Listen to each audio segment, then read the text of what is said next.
tidak terletak pada banyak atau sedikitnya harta itu sendiri, tetapi bagusnya harta dalam perspektif ukuran baginda Rasul yang mulia sallallahu alaihi wasallam adalah apakah harta itu dibersihkan apa tidak. Bu, duwe anak aja kakek selikur bae. Ya, anak siji dekil, siji kumel, siji ireng keteng. Iya. Kemudian selikur tapi awake ora karuan kabeh, tidak terurus.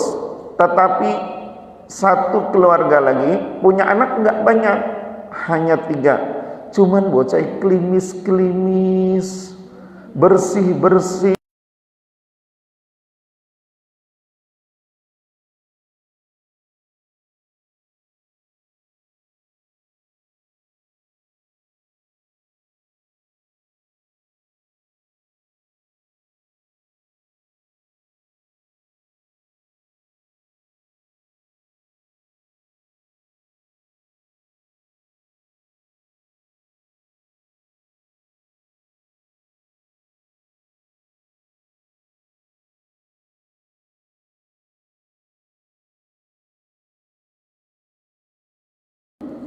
Kita berani mengatakan itu. Tetapi kenapa kemudian tidak kita terapkan itu pada harta yang Allah berikan pada kita? Kata baginda Rasul yang mulia bahwa bagus tidaknya harta tuh dilihat salah satunya adalah apakah mampu kita bersihkan apa tidak, mampu kita keluarkan pada salurannya sesuai dengan porsi yang seharusnya apa tidak. Oke, maka nanti nggak usah terlalu tergila-gila dengan kita pengen punya harta banyak. Kenapa? Karena apa arti harta banyak kalau kemudian ternyata tidak mampu kita keluarkan kewajiban kita yang ada pada harta itu. Sehingga jamaah majelis taklim yang dimuliakan Allah, ajarkan kepada anak-anak kita, nah, pada sesuatu apapun yang Allah berikan pada kita, di penghujungnya nanti akan dimintai pertanggungjawab oleh Allah. Maka nanti tanyakan pada jabatan yang Allah berikan pada kita, pada kesehatan yang Allah berikan pada kita, pada mata yang Allah berikan pada kita, pada nikmat yang Allah berikan pada kita, pada harta yang Allah berikan pada kita, apakah nanti akan meringankan beban kita di hadapan Allah atau malah justru akan memberatkan nanti saat kita dimintai pertanggungjawab di hadapan Allah. Itu harus selalu kita lakukan sekarang. Kenapa? Karena kalau hari ini kita mampu menemukan jawabannya, masih ada peluang kita untuk memperbaiki. Tapi kalau nanti terlambat, ketika itu pengadilan Allah sudah dimainkan, tak ada lagi kesempatan kita untuk memperbaiki diri. Betapa ruginya kita, ya. Maka dari itu, ibu yang hari ini belum diberikan kelebihan rezeki oleh Allah, nggak usah terlalu sedih. Ibu yang hari ini diberikan rezeki oleh Allah, ya juga boleh bangga. Yang penting yang miskin mampu mendekatkan diri kepada Allah. Enak kan? Bakal miskin ringan hisabe. Bu, duwe duit 1.000 karo duwe duit aja kakek 1 miliar be. Sing suwe ngitungnya sing endi? Yang lama ngitungnya yang mana? Yang 100.000 apa yang 1 miliar? Yang 1 miliar. Maka nanti di akhirat yang banyak duitnya, banyak hartanya, hisabnya lama kok. Jadi ibu yang sudah jadi anak pang bersyukur. Jadi anak pang, ngerti anak pang? Pensiunan. Ini sudah jadi anak pang, anak pensiunan harus bersyukur. Kenapa? Hisabnya ringan. Iya, dipikir-pikir mah Gusti Allah kok hebat, Bu. Nambah tua bukan makin duitnya dibanyakin. Kan ibu kalau udah pensiunan nggak dapat tunjangan ini itu kan, yang masih dapat sekian persen dari gaji pokok. Dan rumus gaji pokok ibu tahu? Pokoknya cukup, beli cukup, kudu cukup, ya. Ini namanya gaji pokok, ya. Sehingga kalau yang kaya dia bisa benar, maka nanti bisa menjadi meringankan di hadapan Allah dengan kekayaannya. Tetapi yang hari ini belum diberikan kaya, tak usah sedih, karena kita bisa ringan dihisab di hadapan Allah nanti. Sehingga bagi orang yang mukmin mukminah, muslim muslimah, kaya atau miskin, tidaklah lebih kecuali jembatan untuk mendekatkan diri kepada Allah. Lalu apa alasan kita untuk harus berkeluh kesah? Bukankah logika kita berkata sering sesuatu yang tidak pernah kita hitungkan, yang kalau pakai hitungan matematika umpamanya kita gunakan, sesungguhnya nggak ketemu, tapi nyatane tutup baik jika kang dinakian. Ayo, mohon maaf Bu Guru, golongan berapa? Golongan berapa sekarang? Udah golongan berapa? Oh, belum diangkat PNS. Ada yang PNS? Kalau golongan 3, umpamanya golongan 3 gajinya berapa? 6 juta? 8 juta? Oke, saya ambil yang 8 juta. Ya, sebenarnya 8 juta itu saya. Ya, sudah 4C. Baru 8 juta. Ya. Saya 4C, 8 juta. Anak 3, baru anak 3. Yang satu di Pare, yang satu di Kudus, yang satu di rumah, ya. Yang di Pare anggaran yang diajukan 8.700.000 sebulan untuk kuliah, untuk kos, untuk kursus bahasa Inggris, untuk ini, untuk itu. Minal tetek ilal bengek. Minal tetek ilal bengek, satu anak sudah 8.700.000, gajinya 8 juta. 8 juta dan 8.700.000 banyakkan mana? 8.700.000. Bagaimana anak kedua? Bagaimana anak ketiga? Oke, anak kedua terbackup oleh istri saya, tapi anak ketiga dalam hitungan matematika kita belum bicara lipstik istri saya, belum bicara penti istri saya, belum bicara, mohon maaf, umpamanya pas kedatangan tamu, belum bicara kedatangan tamu rutin, ya, beli ini beli itu. Secara logika matematika manusia sesungguhnya nggak ketemu, tetapi dalam tataran praktis kenyataannya sampai hari ini anak saya masih makan yang ada di Pare, anak saya yang di Kudus masih terpenuhi, anak saya yang di rumah bahkan terkadang masih bisa tersubsidikan buat yang lain. Sehingga kata Syekh Athaillah Asy-Syakandari, arih nafsaka, sesekali kita itu suruh istirahat dari apa? Jangan memikirkan sesuatu ke depan yang kita sendiri tidak paham. Wis jalani baik urip mah, jalani baik. Apa maning wis tua, aja kaken mikir, mending ake dikir. Bang wis tua aku. Kalau sudah tua, jangan banyak mikir, mending banyak zikir. Kenapa? Dari zikir yang banyak kita lakukan, efek kepada diri. Baginda Rasul yang mulia sallallahu alaihi wasallam sampaikan, dan ini dilansir dalam kitab At-Tibyan fi Adabi Hamalatil Quran. Kalau ada hamba yang sampai dia lupa meminta kepada Allah, saking dia sibuk dengan zikirnya, mulutnya hanya mengucap Allah, otaknya yang terlintas apa yang harus diberikan kepada Allah, hatinya selalu berdetak menyebut nama Allah. Allahu Allah, Allahu Allah, Allahu Allah, sampai lupa minta kepada Allah, sampai lupa doa kepada Allah. Apa kata Rasulullah? Aku akan berikan kepada orang itu sesuatu yang lebih baik dari yang aku berikan kepada orang yang berdoa kepada Allah. Jadi Bunda, sudah saatnya menggeser dari HP menuju tasbih. Dari HP menuju tasbih. Aja wis tua masih repot HP. Geser, bukan nggak boleh, geser. Ya, HP-nya ada HP-nya. Begitu kering baru angkat, begitu butuh baru ambil. Sedina-dinang lah di TikTok baik. Kender bikin gaya begini, casing begini. Allah ya. Nah, jadi kembali lagi, kata Syekh Athaillah Asy-Syikandi, sesekali kita istirahatkan diri kita dan memikirkan sesuatu ke depan. Kenapa? Karena dulu juga kita tidak pernah memikirkan kehadiran kita, tapi nyatanya Allah menghadirkan kita.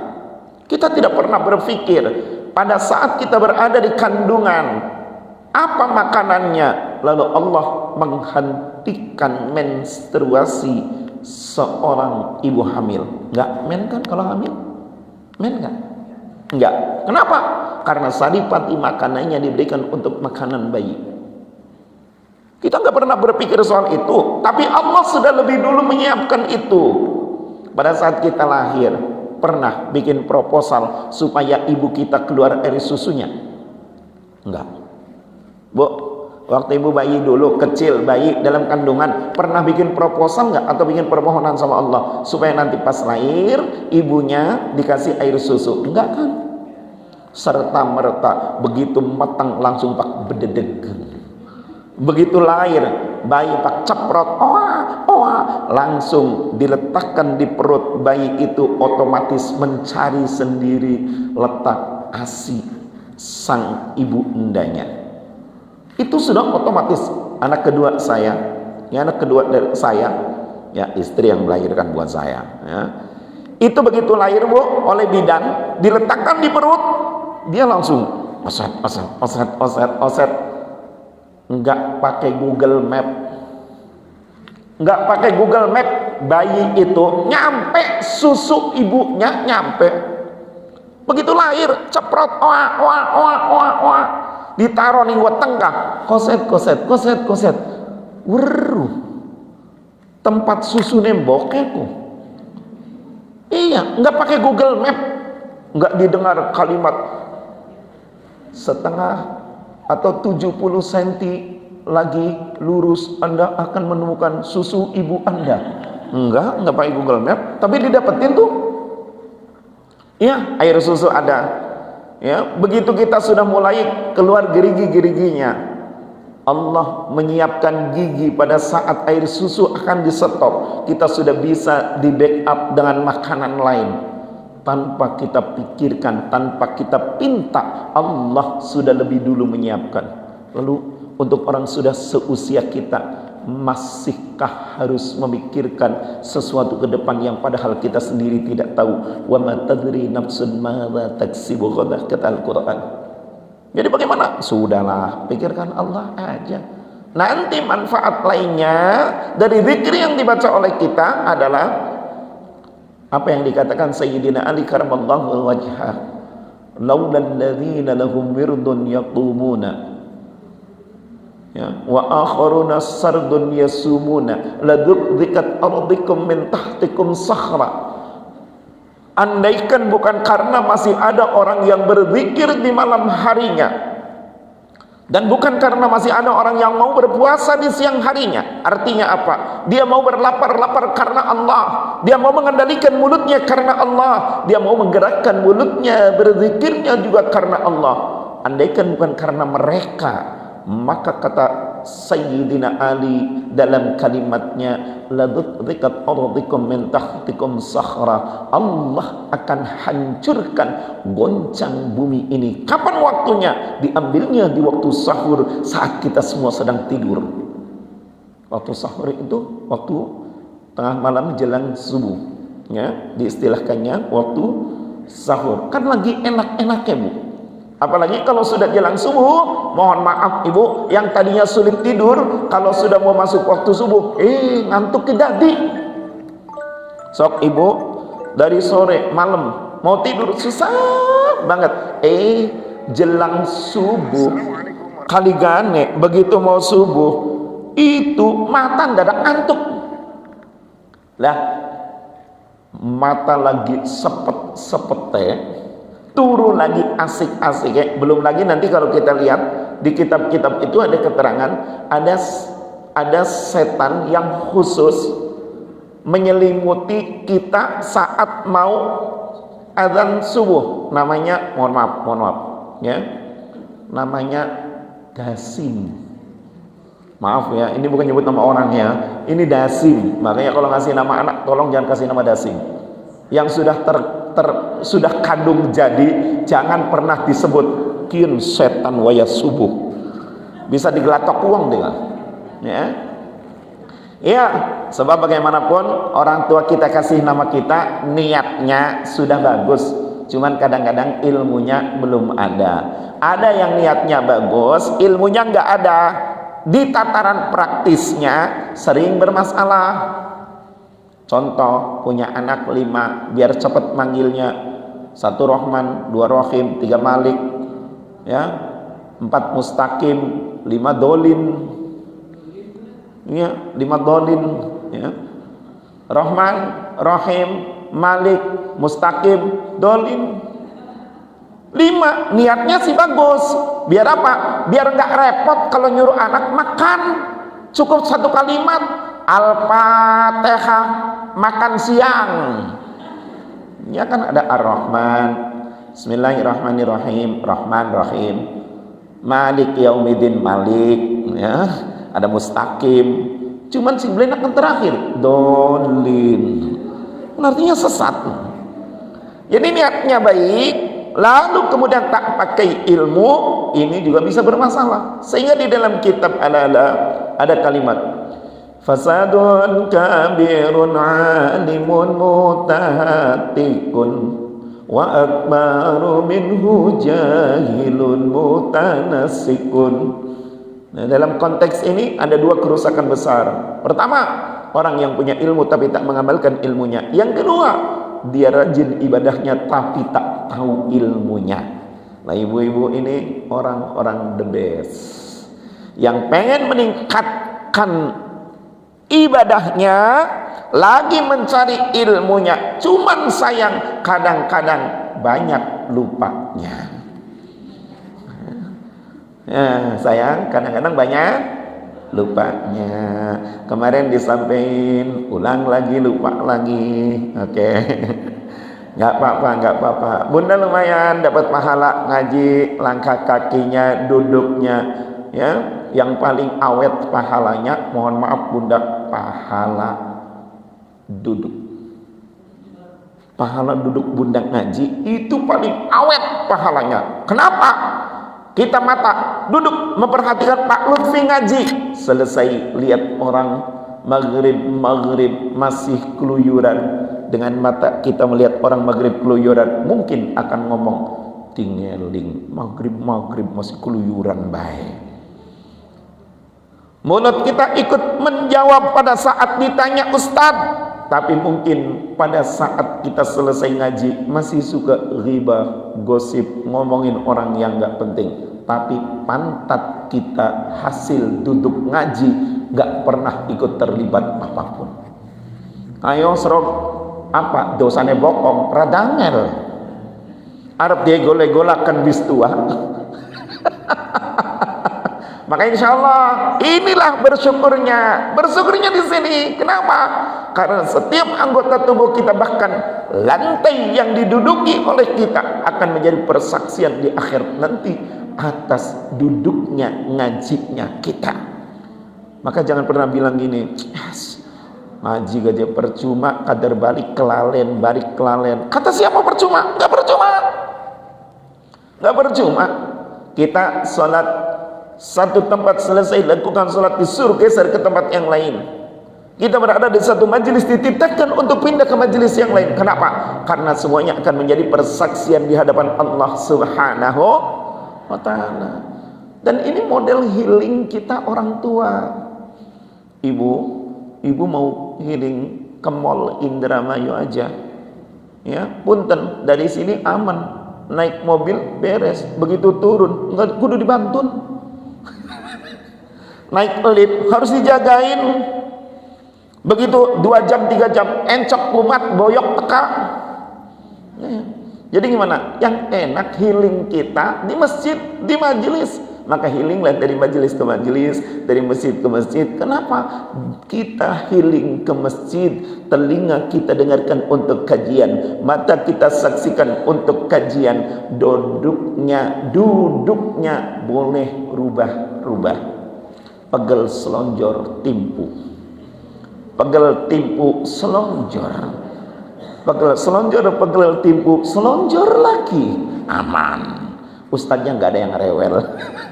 Kenapa? Karena mau direwelin pun tetap aja karena sudah tua.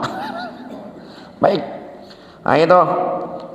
Kemudian di hadis yang terakhir, barang siapa yang menahan zakat, maka Allah akan menahan darinya atas penjagaan terhadap hartanya. Allah tidak menggaransi atas harta yang tidak dikeluarkan zakatnya. Mohon maaf, andaikan harus terjadi konsleting di rumahnya, akan dibiarin oleh Allah. Ya. Jadi harta yang tidak dikeluarkan zakat itu tidak dijaga hartanya oleh Allah. Artinya apa? Dibiarkan secara alamiah akan terjadi seperti apa. Tetapi makna di balik kalimat ini sama dengan atas harta yang orang itu keluarkan zakatnya, Allah akan proteksi keselamatannya. Maka mohon maaf, orang-orang tua zaman dulu, ibu, hampir pintu, jendela jarang ditutup. Apa enggak kaya? Kaya pada zamannya. Ya memang model kayaknya orang tua zaman dulu, gabah, duwe sepede, punya motor sudah istimewa. Emang gaya kayaknya begitu orang zaman dulu. Orang zaman sekarang ya gaya kekayaannya berbeda. Ya, duitnya banyak. Makin geser duitnya nggak ada, ATM-nya yang banyak. Makin bergeser lagi ATM-nya banyak, nggak ada isinya. Iya. Tetapi orang tua kita zaman dulu, mohon maaf Bu, potensi kebakaran lebih mudah orang zaman dulu. Betapa tidak, damar cempor Bu, kasure nganggo kapuk, iya kan? Kasurnya pakai kapuk, tahu kapuk? Ya, sing rangdu ke rangdu, yang dari rangdu, boleh diplekteki, dibuangi wijile, kadang-kadang masih ada wijile. Ya. Allah, tetapi mohon maaf, tingkat kebakaran tidak separah sekarang.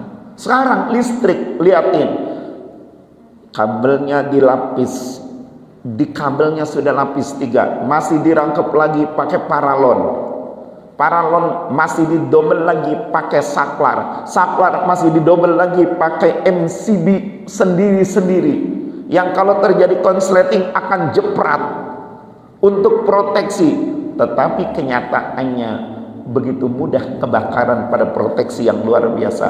Rahasianya kenapa orang zaman dulu kok, padahal potensi kebakarannya harusnya terjadi tapi tidak terjadi. Orang sekarang yang harusnya tidak terjadi tapi mudah sekali terjadi kebakarannya. Salah satu rahasianya adalah karena orang zaman dulu hartanya dijaga oleh Allah. Kenapa dijaga oleh Allah? Kalaupun dia belum berkewajiban zakat, dia masih keluarkan sedekah. Orang zaman dulu, ada anak tetangga main, nang, mangan dorong, sarapan dorong, mene sarapan bareng. Orang zaman dulu rumahnya tak pakai rajek, nggak pakai rajek-rajekan, siapa saja masuk, masuklah. Anak tetangga masuk, masuklah. Yang ditanya sarapan belum, makan belum, belum makan, belum apa, diajak anak tetangga, anak orang lain. Apalagi anak orang nggak punya, melas ya, ajakan mangan, ya. Zaman sekarang, mohon maaf, kadang-kadang orang miskin aja belum datang, di depan pintu sudah ditulis maaf, tidak menerima pengemis.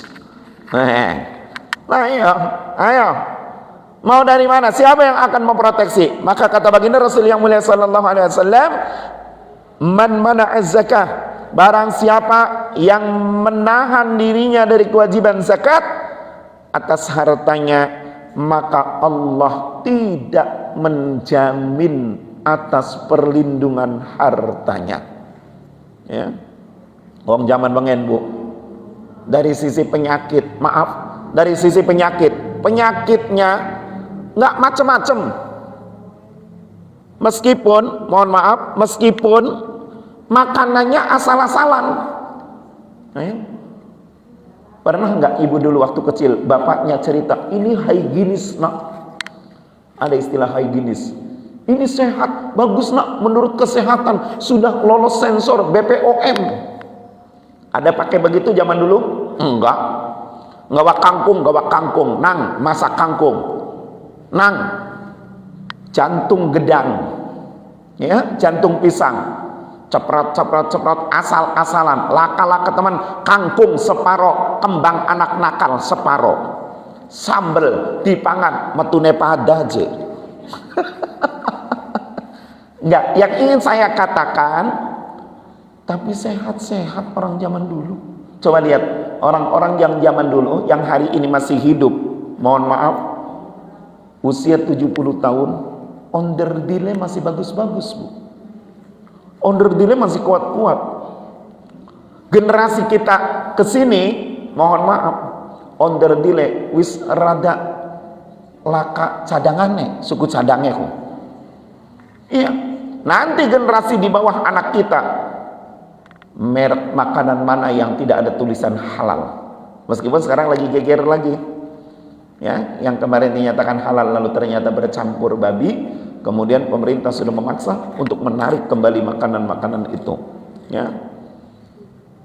Tetapi terlepas dari itu semua, yang ingin saya katakan adalah pada harta yang dikeluarkan akan kewajibannya Allah yang akan menjaga pada harta itu sendiri, ya. Maka ayo dong, apa yang bagus telah dilakukan orang-orang tua kita terdahulu, kita ikuti. Kita menganut satu kaidah, ya, al-muhafadzatu ala qadimis shalih wal akhdhu bil jadidil aslah. Melembagakan, melanggengkan budaya lama, kebiasaan lama orang tua kita yang masih bagus, dan mengambil kembali budaya-budaya, tradisi-tradisi yang lebih baik. Jadi apa yang diajarkan orang tua kita dulu yang bagus, pertahankan. Nggak usah takut diomong kuno, karena tidak semua yang kuno itu jelek. Bener nggak? Saya sering kasih contoh, Bu, ibu-ibu yang dapat 3 generasi hidupnya, yang 2 generasi hidupnya, saya mau tanya, waktu emak kita dulu, waktu kita kecil dulu, kalau nyetop mobil pakai berapa jari? 1, begini. Iya benar. Ibu kita kalau nyetop mobil begini. Sekarang saya mau tanya, ibu-ibu kalau nyetop mobil begini apa begini? Dengan 3 jari apa 1 jari? Tetap 1 kan? Per, stop. Ini kuno, Bu, kuno. Zaman sekarang begini. Coba sekali-sekali ibu stop mobil. Per, mesti supirnya begini lagi. Halo. Mobil berhenti kagak. Matahari itu dari zaman dulu kuno. Serengenge, bukan matahari yang ini. Serengenge, bahasa Belandanya serengenge. Itu juga kuno. Tapi sampai hari ini masih dipakai kok. Begitu dia tidak nongol, dicari. Ya Allah, pepean pirang-pirang cah. Mendekakan serengenge ini belum metu-metu. Kuno, tapi masih dicari kok. Nah iya. Ada yang lebih dekat dengan kita. Suami kita, kuno. Suami kita kan orang zaman dulu kan. Produk lama kan. Tapi begitu tidak ada, dicari. Mendije bapaknya bocah. Nah, masih dicari. Jadi ibu nggak usah malu. Sesuatu yang lama yang memang masih bagus, tolong lembagakan. Salah satu diantaranya orang tua kita itu hati-hati betul dalam membersihkan harta yang dipunyainya dengan diberikan kepada yang hak menerimanya. Ya. Karena sesungguhnya pada harta-harta kita, harta mereka yang diberi kelebihan oleh Allah, wa fi amwalihim haqqun lis-sa'ilina wal marhum, ada hak orang-orang yang meminta-minta dan juga orang yang perlu dikasihani, ya. Dulu Rasulullah ceritanya, zaman Rasulullah dulu itu ada seorang sahabat, mohon maaf, ada seseorang dari suku Badui. Tahu Badui? Badui itu Arab pinggiran. Arab pinggiran yang di atas gunung, yang biasanya turun kalau musim haji. Sekarang nih musim haji. Nanti mereka biasanya suka pada turun. Ya, suka pada turun, lalu kemudian mereka selalu mengucap kalimat ya Allah, sadaqah ya Allah, sadaqah ya Allah. Biasanya itu kalimatnya. Ya. Ana sing indaine tangane tugel ngono tek. Bakal ya dikleteki kan dongol raja. Ya. Nah, itu biasanya. Dulu ada orang Arab Badui, lalu datang ke Rasulullah. Ya Rasulullah, kasihani saya kedinginan, keluarga saya kedinginan, saya kelaparan, mau makan tak ada yang dimakan. Lalu Rasulullah bingung karena Rasulullah tuh tidak terbiasa dan tidak pernah menyimpan makanan sampai pagi. Itu Rasulullah. Jadi Rasulullah tuh nggak bisa tidur kalau masih ada makanan. Kalau di rumah masih ada makanan, Rasulullah nggak bisa tidur. Sekarang kita tanya, wahai pecinta Rasulullah, sama nggak kita dengan Rasul? Kanjeng Nabi beli bisa turu bakal masih ana panganan. Kita mah beli bisa turu bakal laka panganan. Jadi kewalik tak? Rasul nggak bisa tidur kalau masih ada makanan. Kita nggak bisa tidur kalau nggak ada makanan. Ya, sehingga ketika ada orang Badui datang meminta-minta kepada Rasulullah, tidak ada sesuatu pun yang bisa diberikan oleh Rasulullah. Sehingga Rasulullah menitahkan, Mas, cobalah anda datang ke seseorang yang mungkin akan bisa membantu anda. Suruh ke siapa? Ke Siti Fatimah Az-Zahra, ke Siti Fatimah, ke anak Rasulullah. Akhirnya dia datang ke Siti Fatimah. Begitu datang ke Siti Fatimah, assalamualaikum ya Siti Fatimah, mbok aku dikasih pakaian, mbok aku dikasih selimut, saya kedinginan, keluarga kami kelaparan, saya kelaparan. Siti Fatimah nanya, dari mana anda datang ke sini? Saya disuruh ayahandamu, saya disuruh Rasulullah, saya suruh ke sini. Siti Fatimah bolak balik, bingung bu, nggak ada roti satu potong pun, nggak ada makanan tersisa. Dia bingung, apa yang harus saya berikan? Sementara saya ingat omongan ayahanda saya, omongan papa, omongan kanjeng Nabi sang Rasulullah. Kata Rasulullah, kalau ada pengemis datang, kalau ada peminta-minta datang, kalau ada tamu datang, maka di balik tamu yang datang, di balik pengemis yang datang, ribuan malaikat sudah berbaris, rahmat Allah sudah mengantri, berkah Allah sudah siap datang. Akhirnya Siti Fatimah bolak balik, tengok kiri tak ada makanan, tengok kanan tak ada makanan. Yang ada cuman, mohon maaf, kulit kambing yang sudah disamak, disamak, lalu kemudian dipakai tidur anaknya. Akhirnya anaknya digelimpungin, pelan-pelan ditariklah kulit kambing yang dipakai selimut anaknya itu. Ya, begitu dikasihkan, kemudian orang yang minta-minta ini agak aneh juga. Kita ke kempong, keluarga kita ke kelaparan. Kanggo apa? Tupai selimut kian ki. Jadi kalau ada orang ngemis ngeyel, bukan baru kali ini bu, dari dulu juga ada. Ya, cuman bedanya orang zaman dulu kalau ada orang ngemis ngeyel tetap dicarikan solusi. Kalau orang sekarang ada orang ngemis ngeyel ngajak tukaran. Tupai malah ngelawan. Wes, mana jengki pisan aja cecaluk. Siti Fatimah bingung bu, begitu ditolak begitu, Siti Fatimah bingung, bolak balik, ya Allah, aku kasihkan selimut ini, tapi dia bilang saya kelaparan, untuk apa saya diberi kain selimut ini? Akhirnya Siti Fatimah tak terasa ada sesuatu yang menempel dalam tubuhnya, dan itu terasa dalam tubuh dia. Akhirnya dia ingat ada kalung yang menempel pemberian Hamzah ibn Abdul Muttalib, diberi oleh Hamzah pamannya kalungnya diambil. Ya Allah, ini ada kalung yang menempel di dalam tubuhku, ini hadiah pernikahan saya dari paman saya, dari Hamzah. Diambillah kalung itu, diberikan kepada si pengemis ini. Pengemis ini, orang Badui ini senangnya luar biasa. Pas senang luar biasa, pengemis ini akhirnya dia berpikir, kalau begitu saya akan segera pulang, keluarga saya harus diberikan makanan. Pulanglah pengemis ini ke Rasulullah, ya. Begitu sampai di Rasulullah, tujuannya laporan, ya Rasul, saya sudah ke anakmu dan saya sudah mendapatkan ini. Begitu sampai di Rasulullah lagi ada seorang sahabat, Amr bin Yasir. Amr bin Yasir itu yang nanti dibunuh oleh kaum kafir Quraisy.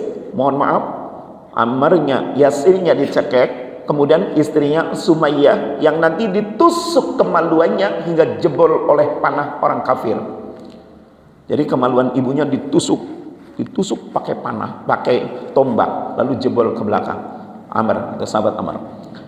Itu lagi bersama Rasulullah. Ketika lagi bersama Rasulullah, begitu orang Badui ini laporan, ya Rasul, saya sudah datang ke sana dan alhamdulillah diberi ini, gitu. Diberi kalung ini.